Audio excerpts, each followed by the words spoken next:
Paswerteng gabi po mga ka-STL. Narito na po ang resulta ng STL Pangasinan para sa araw na to, third draw.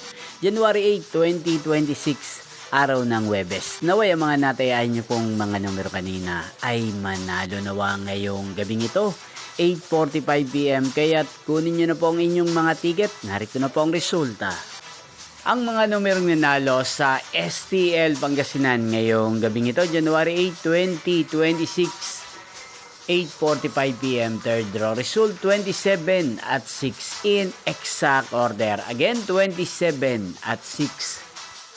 At ngayong gabi ito sa STL Pangasinan, natin pong i-shoutout si Kuya Carl Aberilla na lagi pong nanonood sa channel na ito. Shoutout po sa inyo Kuya Carl Aberilla. Sana po ay nasa maayos kayong kalagayan. At sa lahat po ng mga taga Pangasinan na araw-araw pong nanonood sa channel na to, shoutout po sa inyo.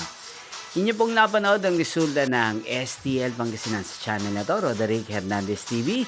Maraming salamat po sa patuloy niyo pong pagsuporta sa aking channel. Magkita-kita pong muli tayo bukas ng alas 12 ng tanghali. Thank you for watching.